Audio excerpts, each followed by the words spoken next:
Moin again from the island of Sylt. Nick and me, we was at the beach and grabbed some food, a nice pizza, and we found these three guys. My name is Caers, freestyle windsurfer from Belgium. My name is Dieter van der Eyken, freestyle and wave sailor from Belgium originally, but living on Tenerife. My name is Eyken Schmuth. I'm from Germany and I'm a wave sailor as well. And I don't know who I am. He's the pizza man. I'm the pizza man, yeah. So yeah, we're day 4 in the contest here, I think, or day 5. Day 5. We're day 5. We've got 0 wind, few groundswell, a little bit of surfing, and yeah, we're just gonna catch up between us 3 and you. If you have questions for us, maybe you start. Yeah, I have. You both are, or all three, you train at Brouwersdam. I read somewhere in Wikipedia and in your biography. Yeah, I think mainly me and Dieter, we sailed a lot on the inside of Brouwersdam, freestyling in the lake. We both grow up there doing kids competitions, learning a lot of moves together. And now we are here back in Sylt. We both already have a world title that we earned here at this exact place in the last couple of years, so super cool. And yeah, this year we already started with a good competition. And still looks like we get some good wind in the weekend, so yeah, it's gonna be fun. Yeah, exactly. I think Brouwersdam was like the little pool where everyone from the Belgium, Netherlands really learned a lot of tricks, and we obviously started doing competitions very early against each other. And I think once we got on tour, we probably had more competition experience than some guys who were on tour for a few years already, and that really helped us. And I think at some point we were 4 or 5 guys in the top 12. I mean, Davy used to be here as well, Davy Scheffers, then we had Rick Jendrush, Nick van Ingen. That was a cool group. Now we're just still 3 Belgians, but we actually have Bodhi, who's from there, which is the next generation coming up. So we're getting bigger. Well, so I'm not really sailing at the Brouwersdam. I've never been there actually. No. I do, however, sail like all the wave spots in the Netherlands.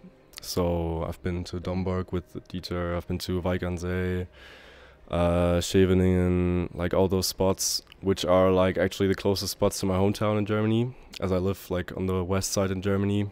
That's like the closest I have. So whenever it's wind, people will see me on those spots, and I love the spots. They're quite like good actually. I think maybe even underrated, so like some people don't even know about it. And I feel like in Northern Europe they have like some of the best conditions, and yeah, I love to be there for sure. Don't tell anyone they're good. It's not that good. No. Yeah.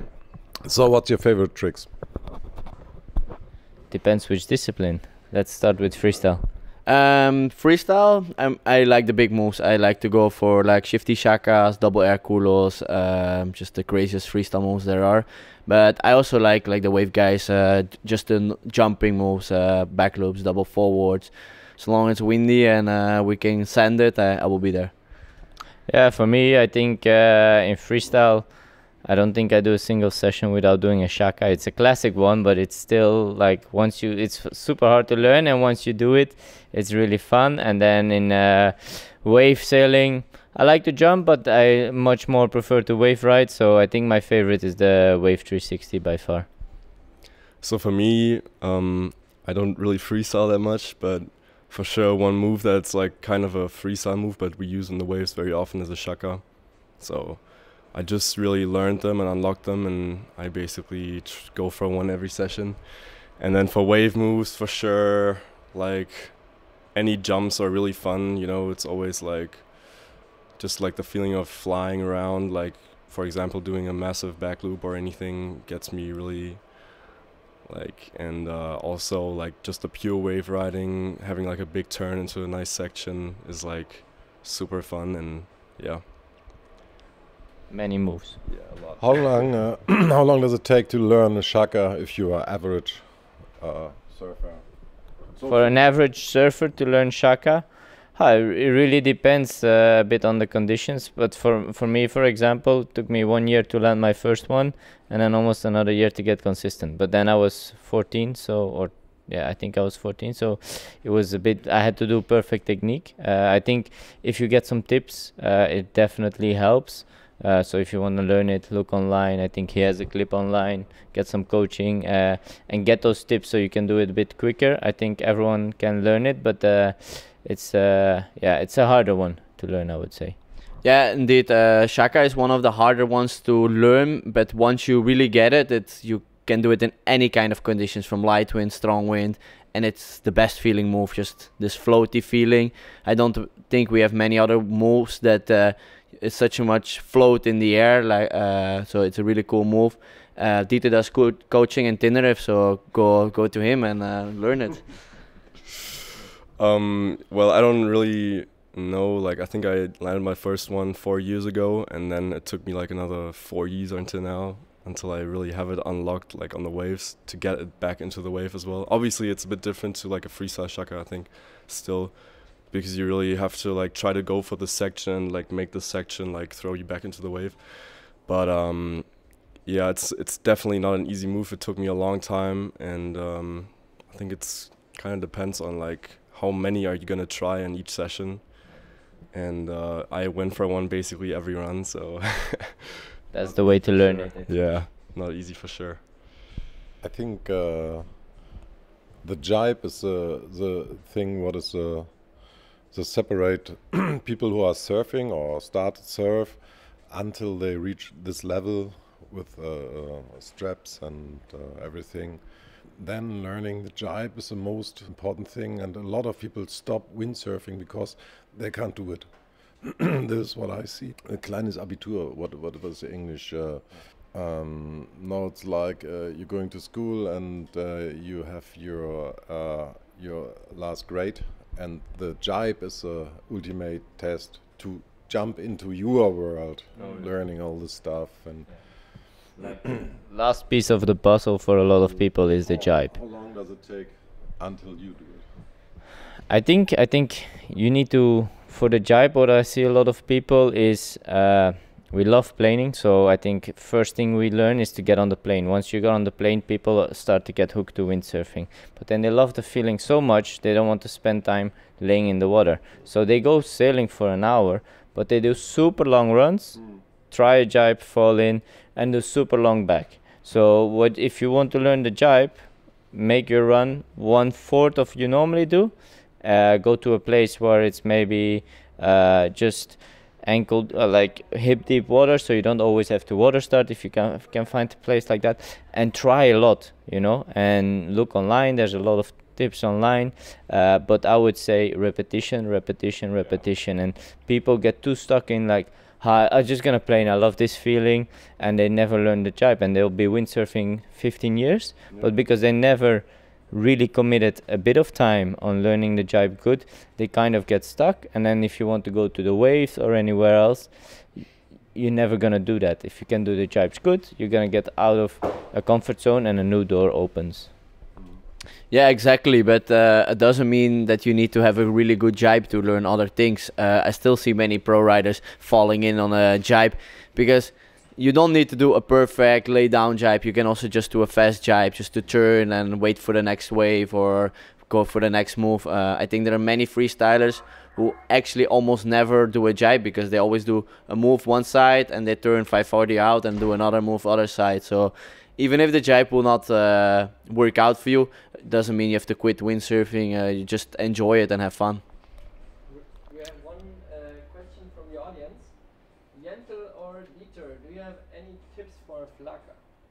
For a flaka, I think the main tip for me with the flaka is that you don't turn too much into the wind when you take off. So what you're gonna try and do is you're gonna carve off the wind, and then instead of trying when you jump turning into the wind, you just try to jump with the sail as much as possible to the front, and then jump towards your backhand. So never push on your backhand, because as soon as you push on your backhand, you will get backwinded and you stop the rotation. Yeah, exactly. Don't be afraid to jump forward. You want to jump into your sail, because a lot of people are a bit scared and try to jump, but they're not committed. Really try to commit, carve in like a jibe, keep the sail a little bit lower, deep power, and try, like Dieter said, to jump to the back of your hand. And yeah, it's a move. It's gonna take a while to learn, but once you get it, it's a move you can do in any kind of conditions. Yeah, exactly. I think the main thing is it's like you just have to repetition again, and once you make the click, it's one of the more easy moves out there, because you don't have to switch your hands, you don't have to switch your feet. I think jibe is still one of the more difficult moves, and like Jendel said before, it doesn't necessarily have to stop your progress. Oh, I can say something about the jibe as well. I remember when I was going for forwards when I was like 12 or 13, I talked to somebody on Tenerife, and he asked me if I can do a jibe, and I was like, yeah, sure, I can do a jibe. And then he was like, so do you know that like how hard it actually is to jibe, like compared to doing a forward? And like thinking about it, like it was like, yeah, sure. Like, I mean, a front loop is basically just a catapult, and like while you're in the air, and a jibe is really like a technical move if you think about it. And so many people are struggling to really jibe when they begin with. But yeah, for sure, like for me, starting to do the jibe was actually because I was scared of deep water. So I was only sailing out as far so I could still stand. So I was going around and around. And that's how I got to learn the jibe. And yeah, I think it's the same thing with like basically any move, like repetition is gonna get you there, and like if you're gonna try many, you're gonna get better. So yeah, for sure, I think. Oh, you have an own online page where people can watch tricks and learn tricks? No, not really. I started doing during we had the COVID, things we don't speak about anymore, just to stay busy. I made some tutorials for some moves, but then since that time I actually didn't do it anymore. There is on my YouTube page you can find a couple, but you will find much more action videos than tutorials. Yeah, I think I'll be planning to have a few in the future. It's definitely a plan. I do a lot of coaching as well in Tenerife, outside as well. I think also for anyone there, we all have a phone. So if you have someone, like many times when people come on a clinic with me, I ask them, have you ever seen yourself windsurf? They're windsurfing 15 years. They've never seen a video of themselves. So ask someone to film it and then compare it to a clip online. And if that doesn't work, consider taking coaching, taking a lesson, and that will give you tips to practice both on land, in the lighter winds, and in the stronger winds. Also go out in lighter winds so you can slow down the movements, slow down of switching your feet, slow down of sailing a bit glue first and then switching your sail.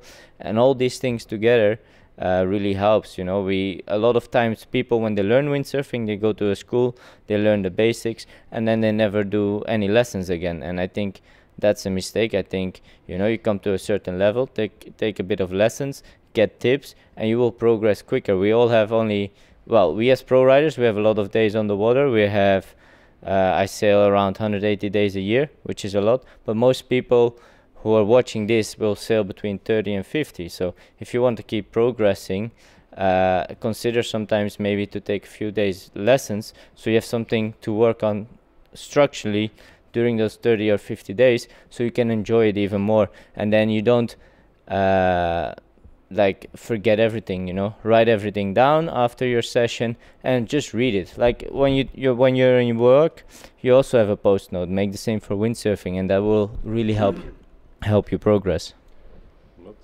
Yeah, I think coaching is actually such an underrated part in becoming better in windsurfing. If you think about like how little coaching there is available. Obviously Dieter does some good coaching on Tenerife with some videos as well, but if you look at any other sport, they all have coaches. Like even like the pros, they have coaches, and like I think that's something in windsurfing that's missing out a bit, and is very important.